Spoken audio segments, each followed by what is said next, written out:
The last chocolate bar, the mining colony on planet Varos 9, was cold, dusty, and full of machines. Every day, workers in heavy suits dug into the red rocks, hoping to find crystals or fuel. Most of them were not friendly. They worked, they ate, they slept. That was life here. Jack was one of them. A human. He had been working on Varos 9 for 2 years. He didn't talk much. He just wanted to earn enough money to go back to Earth. He missed the trees, the rivers, and real food. One day, after a long shift, Jack walked back to his small shelter near the edge of the colony. The sky above was dark purple and small acid. Rains had started to fall again. Most aliens and humans stayed inside when it rained, but Jack saw something strange that day. Near the corner of an old machine yard, a small figure sat on the ground. She was shaking. Her thin arms were wrapped around her knees. Her clothes were torn and dirty. Her skin was pale blue and her eyes were large and glowing faintly in the dark. She was just a girl, an alien girl, and she looked hungry. No, starving. Most workers passed by without even looking. Some even laughed. Another useless beggar, one alien muttered. Jack stopped. He looked at the girl. She didn't beg. She didn't cry. She just stared at the wet ground like she had already given up. Jack slowly walked over to her. She didn't move, just looked up at him with tired eyes. He opened his pack. Inside was only a small water bottle, some crumbs, and one chocolate bar. The last one. He had saved it for weeks. It reminded him of Earth. He looked at it, then looked at her. Without a word, he knelt down and handed the chocolate bar to the girl. She stared at it, confused. Then slowly she took it from his hand. She sniffed it, then took a small bite. Her eyes widened. She chewed faster, then took another bite. Then another. Within seconds, the bar was gone. She looked at Jack again. This time, her eyes were full of emotion. She didn't smile, but she nodded once. Jack stood up and turned to leave. But when he got to his shelter and looked back, she was following him. Later that night, as Jack sat on his metal bed, he heard soft footsteps outside. He opened the door. There she was again, soaking wet, shaking, but quiet. He didn't know what to do. He didn't even know her name. All right, Jack sighed, just for the night. He let her in, gave her a blanket and half of his water. She didn't speak, just curled up in the corner like a scared animal. He lay in his bed thinking, who is she? Where are her parents? Why is she alone? He had no answers. The next morning, she was still there. And the next night. And the next. She never spoke. But she cleaned his tools, helped carry small things, even fixed a broken wire in his heating unit. Jack was surprised. She was smart. More than smart. She was skilled. But she always stayed quiet. He started to talk to her, even if she never replied. Back on Earth, he said one night, we give chocolate to kids on their birthday. She just tilted her head. Another time, he joked, you fix wires better than my old mechanic. Again, no answer. But she gave a small nod. Days passed. Jack started to look forward to seeing her. She was like a silent shadow, always near, never a burden. Then one evening, something changed. While walking back from the mine, Jack saw a group of guards searching the area. Their uniforms were dark and sharp. Their weapons were out. One of them held up a scanner which flashed red every few seconds. Still can't find her, one of the guards growled. The runaway must be close. Jack froze. Runaway? He walked past them without a word, heart beating faster. When he got back to his shelter, the girl was already inside. Jack looked at her closely. Her hands were trembling. Her eyes looked scared for the first time. He stepped closer. Are they looking for you? She said nothing. Then, barely a whisper, she said her first words. Please, don't tell. Jack's eyes widened. Her voice was soft, almost broken. But there was something else in it. Something powerful. Jack nodded slowly. I won't. But inside, his mind was racing. Who was she really? Why were guards looking for her? And what had he just gotten himself into? He didn't know. But one thing was clear. That chocolate bar may have changed everything. The last chocolate bar on the dusty red planet called Varos 9, the air was always dry, and the wind carried sharp sand that stung the skin. It was a mining world, harsh, cold, and full of strangers. No one came here for fun. People came for work, dangerous, dirty work. Jack was one of those people, a human miner. He had been on this planet for a year now. Each day he wore a heavy suit, used loud machines, and dug deep into the ground to find crystals and energy stones. He didn't talk much, he didn't laugh. He was just waiting for his contract to end so he could leave. One day, after a long shift in the mines, Jack walked slowly back to his small shelter. His back hurt, his hands were sore, and his stomach growled with hunger. He had only a little food left, some dried meat, old crackers, and one thing he kept hidden, a chocolate bar. It was his last chocolate bar, a special one. He had saved it from Earth. It reminded him of home. He had planned to eat it on his birthday, which was just 2 days away. As Jack walked past the edge of the supply yard, something caught his eye. A small figure was sitting beside a broken cargo crate. She was thin, shaking, and covered in dirt. Her skin was light blue, her eyes large and glowing softly in the dark. She looked young, maybe a teenager in human years. Her clothes were torn and her arms wrapped around her knees. She didn't speak. She didn't beg. She just sat there, looking like a broken doll in the middle of the dust storm. Jack slowed down. Other miners walked past, not even looking at her. Another street rat, one of them muttered. She's probably just pretending to be poor, said another. But Jack stopped. He looked at her again. She wasn't pretending. She was barely breathing. Her lips were dry and her body was trembling from the cold wind. He opened his small food pouch and stared at the chocolate bar. He had dreamed of eating it slowly, enjoying every bite. But now, he walked up to her, knelt down, and held it out. She looked at him, confused. It's chocolate, Jack said softly. Eat it. She slowly reached out, touched the wrapper like it was treasure, and carefully took it from his hand. She sniffed it, then took a small bite. Her eyes widened. She chewed faster. She finished the whole bar in a minute, licking the wrapper with quiet joy. Jack smiled just a little. Good, huh? She looked at him, then gave the smallest nod. He stood up and walked away. That night, Jack returned to his shelter. The wind outside howled louder than usual. He lay on his bed, tired, staring at the metal roof. Then he heard a soft knock. He opened the door. It was her. She was standing there in the wind, still shaking. Her eyes met his, full of something he couldn't explain. Come in, Jack said quietly. She walked inside and sat in the corner. Jack handed her a blanket and half a bottle of water. She drank slowly, like she didn't want to waste a drop.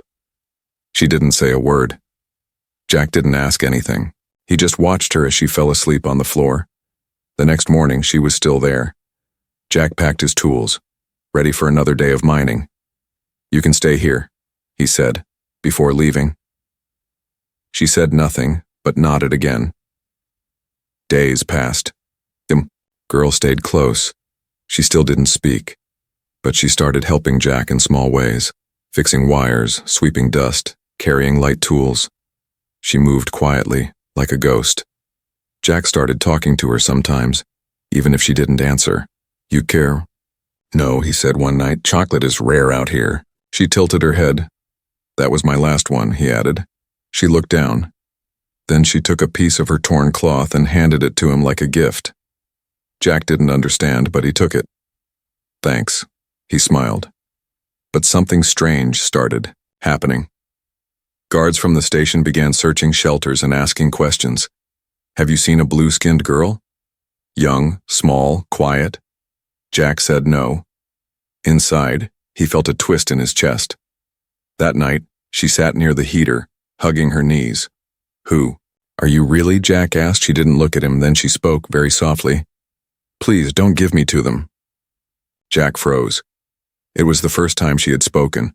Her voice was soft but strong. There was something behind it. Something hidden. Jack nodded. I won't.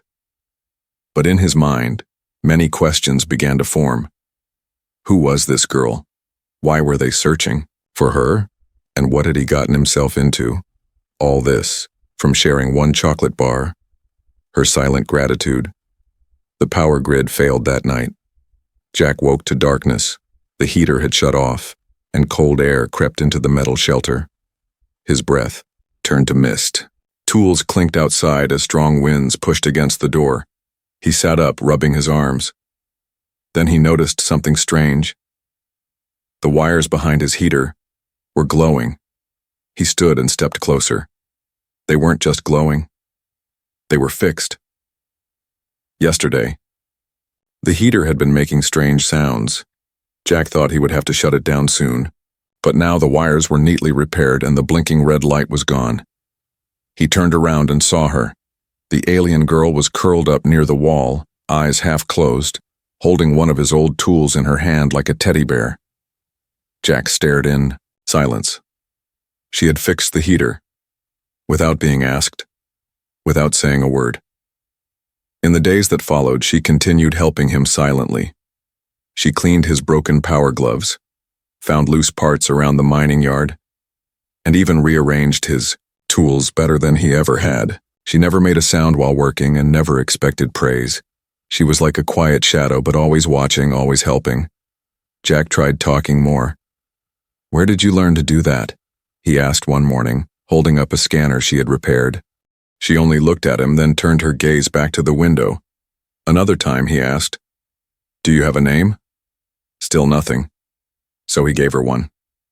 I'll call you Nova, Jack said, like a star that surprises everyone. She blinked. No reaction. But the next morning, Jack noticed something new. On a small piece of scrap metal scratched with a nail was one word in broken letters. Nova. Word was spreading around the mining colony. A royal from an alien empire had escaped custody. The soldiers were searching sector by sector. Their scanners were getting more aggressive and their voices colder. One guard yelled at a trader who refused to open his tent. She's dangerous. She holds secrets. She doesn't belong here. Jack stood nearby, hiding behind crates. Nova silently crouched beside him. He whispered, Is it you? She didn't answer, but her body tensed, her fingers clenched. She wasn't just hiding from capture, she was afraid of something deeper. Jack touched her shoulder gently. You don't have to tell me. Just stay close. That night, Jack returned to his shelter and found something strange on his bunk. Small cube. Alien-made. It shimmered like glass but felt warm like skin. He turned it over in his hand. Suddenly, the cube lit up. A tiny blue hologram appeared. It was Nova's face, but not as she was now. She wore glowing robes, a jeweled band across her forehead, and symbols floated around her. People bowed before her. Her eyes shone brighter than stars. Jack's hand trembled. She wasn't just a girl, she was a princess, a fugitive from a ruling family, a target. He looked up and saw her standing at the door. She had seen him watch the hologram. For a moment, neither of them moved. Then Nova stepped forward, took the cube from his hand and pressed it to her chest. The light faded. She looked into Jack's eyes, calm, steady, and finally spoke again. I didn't want you to know. Jack stood in silence. Why did you help me then? He asked. Why fix my tools? Why stay here? She looked down at her hands, then whispered, Because you gave me something when no one else did. Jack didn't understand. Nova raised her eyes again. Kindness. The next morning, guards knocked on every door in the outer shelters. Jack knew it was only a matter of time before they came for his. Nova stayed hidden under the floor, in the small storage crawl space. Jack sat calmly, eating a dry biscuit. His fingers rested on a switch, one he had installed secretly to seal the floor hatch. He would protect her now. Not because she was a princess, but because she had become something more. A silent friend, a quiet light in his dark, lonely world. And all of it had started with one small chocolate bar. Eyes in the sky. The sky wasn't normal that morning. Jack stepped out of his shelter, wiping dust from his face, and looked up. The clouds above weren't moving like usual. They shimmered, like something large was hiding behind them. Then he saw it, a long black shape cut through the clouds without a sound. Not a regular ship, not a supply drone. This one moved like a shadow sliding across glass. Nova, hiding behind the door, whispered 2 words. "Sky Watchers." Jack turned quickly. "What?" But she didn't answer again. She stared at the ship above with fear in her glowing eyes. That day, things got worse in the mining colony.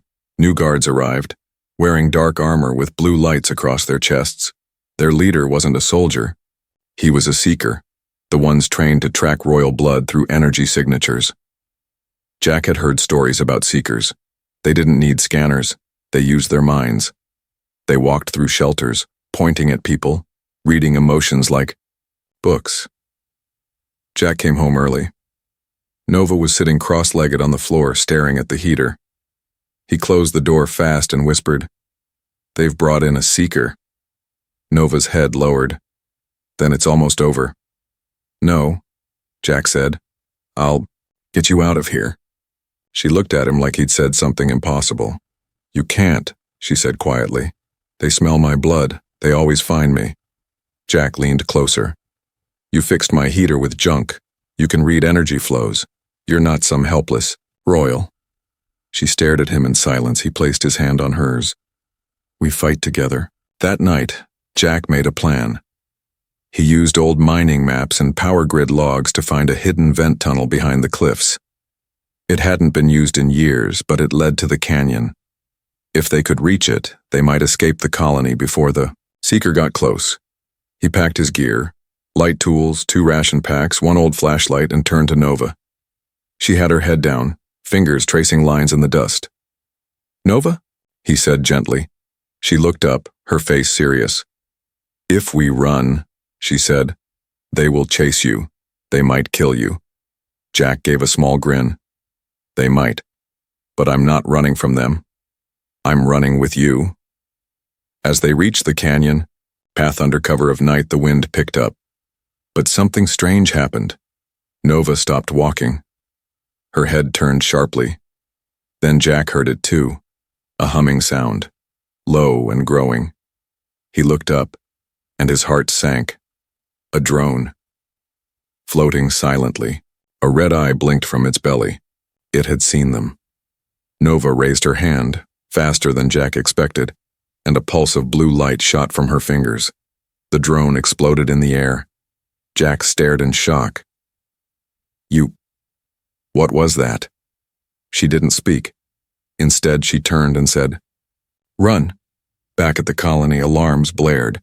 The guards had seen the drone's signal die. "They're in the canyon," shouted one of them. The seeker opened his eyes slowly. "She's awakened," finally. Then he smiled. "Let the hunt begin." Back in the canyon, Jack and Nova were climbing down rocky cliffs. The vent tunnel was just ahead. Jack's hands were bleeding, and the flashlight flickered. Nova suddenly stopped again. She placed her hand on a rock. Blue symbols appeared on the stone, ancient writing, glowing softly. "This is a gate," she said. "A gate?" Jack asked. "To where?" She touched the stone again. "To home." The wall trembled. A path slowly opened behind the rock. Jack blinked. "Why didn't you use this before?" She looked over her shoulder. "Because I needed someone to trust first." Then she stepped through the glowing path. Jack followed. Behind them, skyships descended from the clouds like thunder, but they were too late. The girl they hunted had vanished, and she had taken a human with her. The reveal, the world on. The other side of the stone gate was silent. Not dead, not empty, just waiting. Jack stepped out behind Nova, blinking fast. The air was cooler, softer. The sky above wasn't red like Varos 9.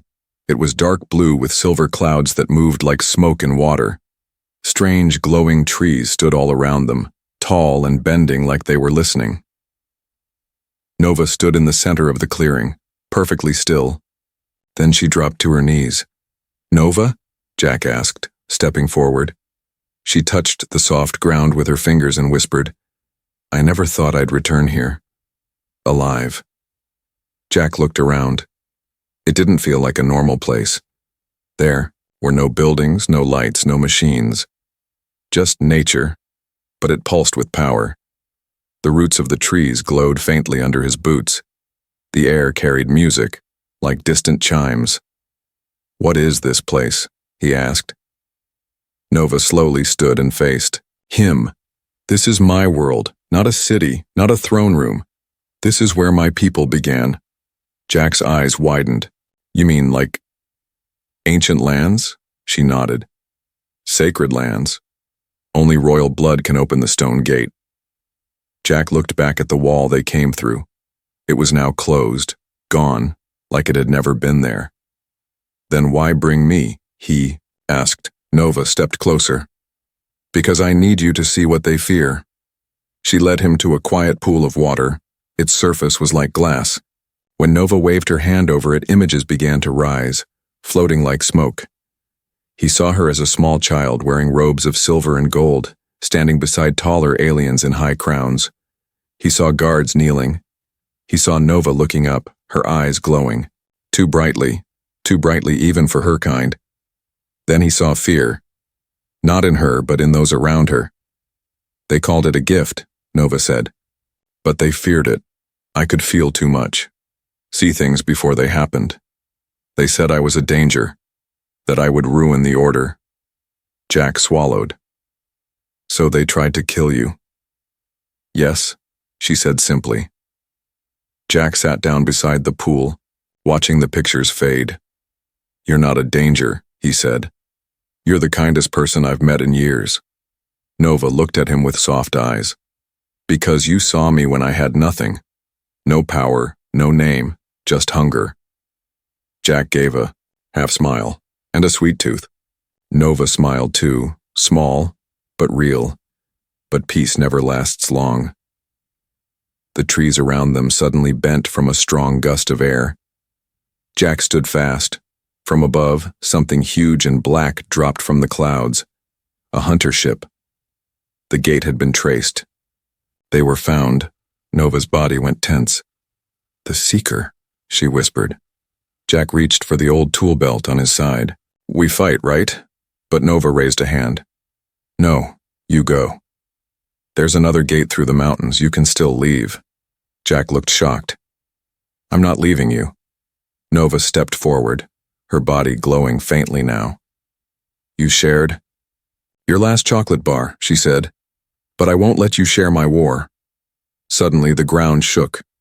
Out of the trees walked tall figures, ancient guardians made of stone and light.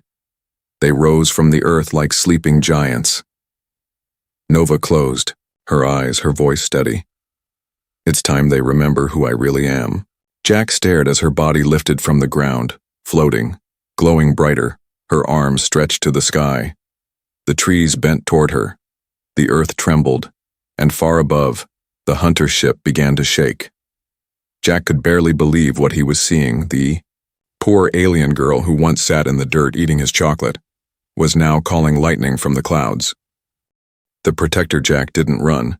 Even as the sky cracked open and the hunter ship began to fall, even as lightning struck the ground just meters away, he stood frozen, eyes locked on her. Nova floated in the air, her body wrapped in silver light. Her long blue hair moved like it was underwater. Her voice when she spoke wasn't just hers anymore. It echoed like thunder across the sacred valley.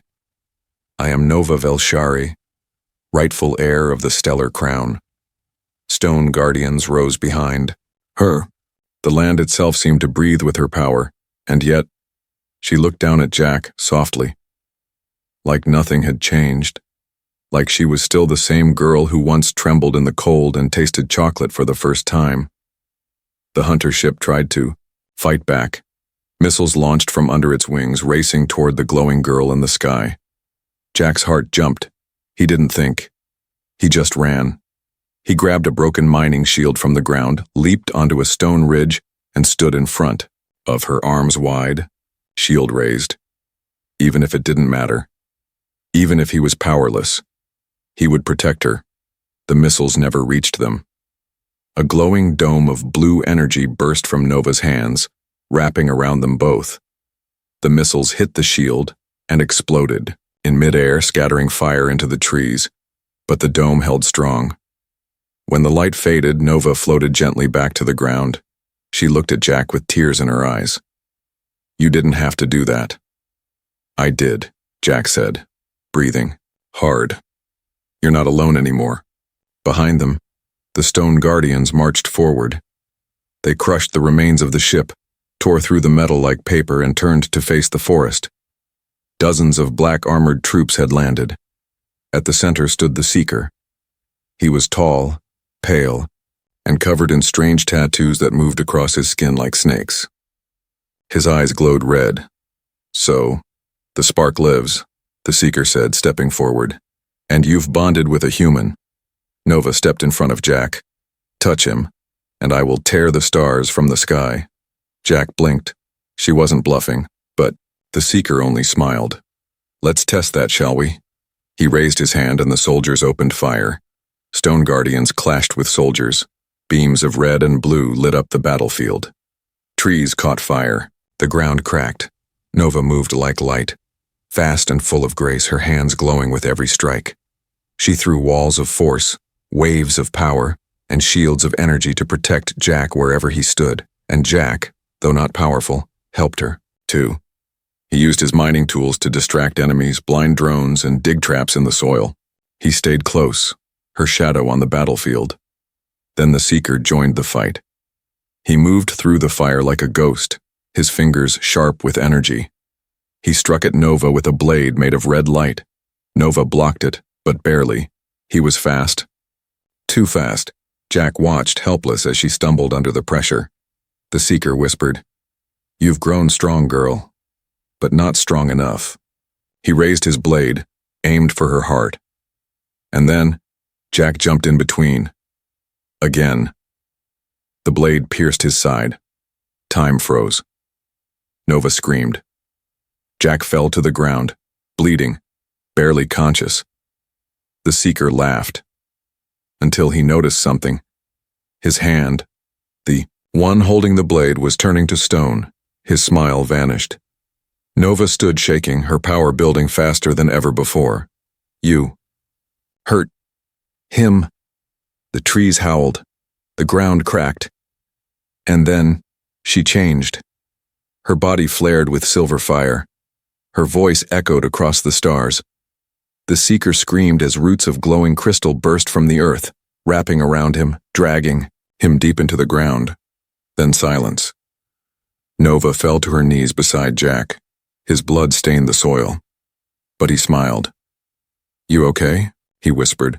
"You idiot," she cried softly, pressing her hand to his wound.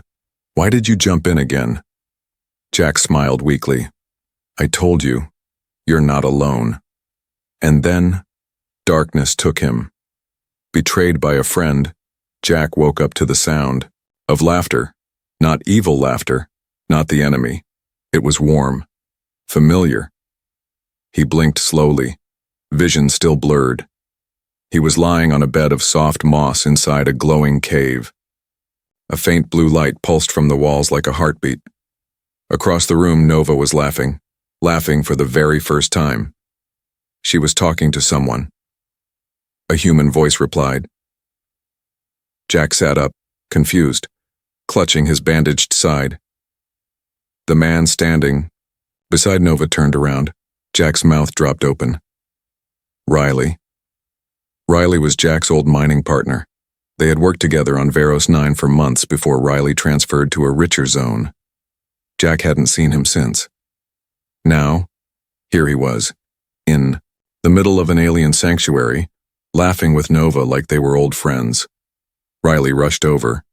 "You're alive, man. Thought you weren't going to make it." Jack gave a weak smile. "I feel like I fell off a building." "You did," Nova said gently, walking to his side. "But you survived. Because you're too stubborn to die." Jack chuckled. "That's fair." He looked at Riley. "How are you even here?" Riley tapped his wrist chip. "Found a signal, traced your old comm link, saw some weird readings and followed them." "Lucky, huh?" Jack stared at him for a second longer. "Too lucky." For the next few hours, things felt peaceful. Nova stayed close to Jack, helping him drink, feeding him soft fruit from the glowing trees. Riley told stories, made them laugh, and even shared a new ration pack with Jack. But something felt off. Jack noticed Nova wasn't smiling when Riley wasn't looking. She kept glancing at him. Not with anger, but with suspicion. Later, when Riley went outside the cave, Nova knelt beside Jack. "I don't trust him," she whispered. Jack frowned. "But it's Riley. He saved my life once." Nova's voice dropped lower. "His wrist, chip. The one he showed you? It's coded with military signals." Jack froze. His blood turned cold. That night, when Riley left to gather dry wood, Nova followed him, silent as wind. Jack waited inside, heart pounding, mind racing. After 10 minutes, Nova returned. Her face was pale, eyes glowing bright with fury. "He's sending our location," she whispered. "To who?" Jack asked. "To the Royal Guard," she said. "My enemies. They promised him a reward, and a ship off-world." Jack's heart sank. "But why?" He whispered. "We used to work together. I trusted him."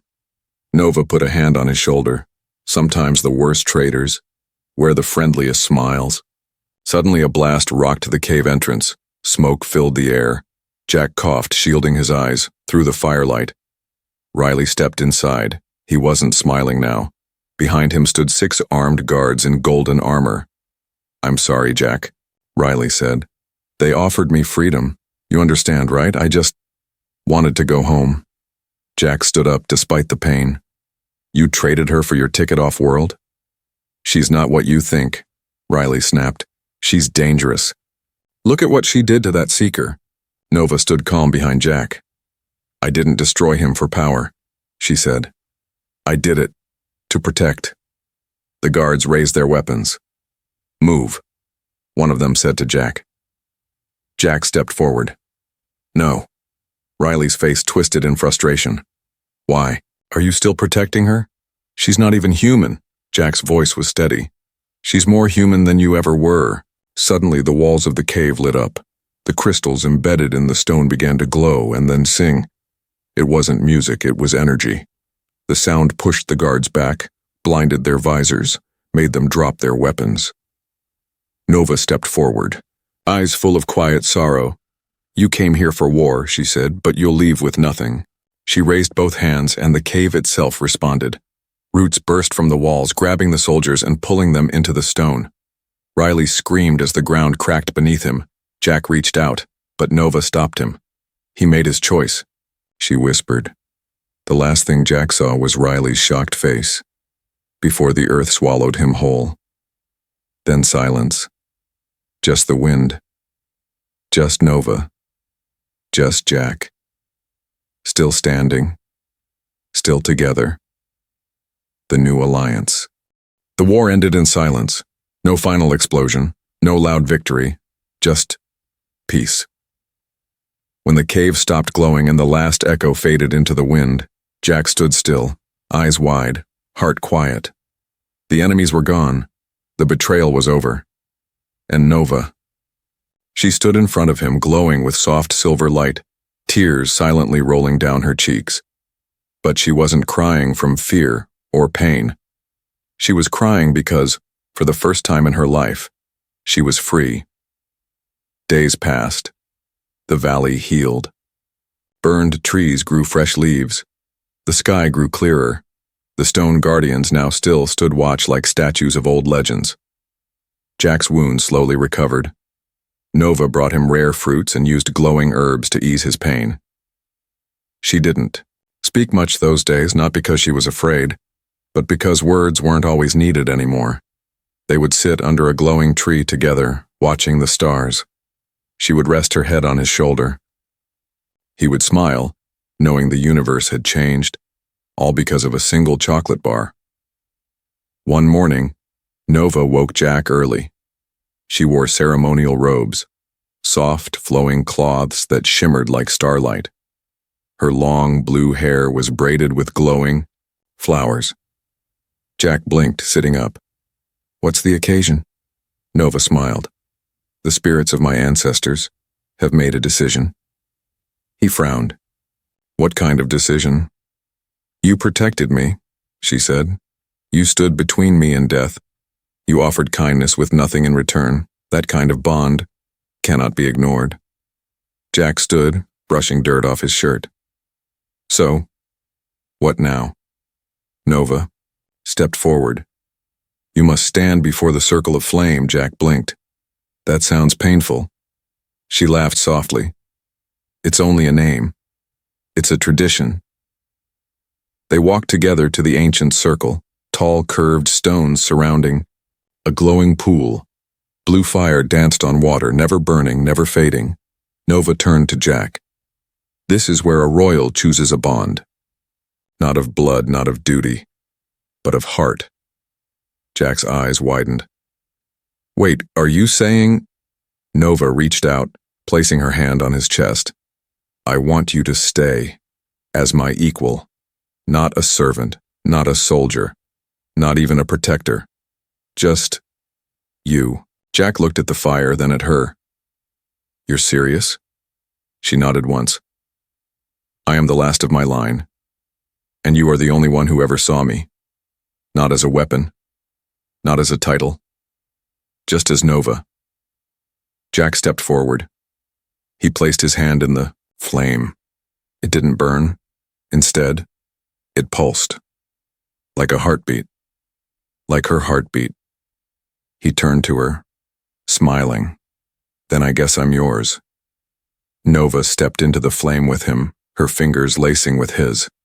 The light around them burst upward, filling the sky. For miles, trees bent in joy. The wind sang. Above them, the stars shifted. A new alliance had been formed. Not by war, but by trust. Sometime later, in a peaceful chamber made from glowing stone and hanging vines, Jack sat with Nova, watching the skies from a balcony. Ships flew far above now, his people and hers, slowly learning to speak, to share, to heal. He handed her something. A small silver wrapper. Nova tilted her head. "What is this?" Jack smiled. "A gift, straight from Earth. Took forever to ship. Here." Nova opened it carefully. Inside was a single perfect chocolate bar. She took a bite, and her eyes lit up just like the first day. But this time she didn't eat the rest alone. She broke it in half and shared it with him.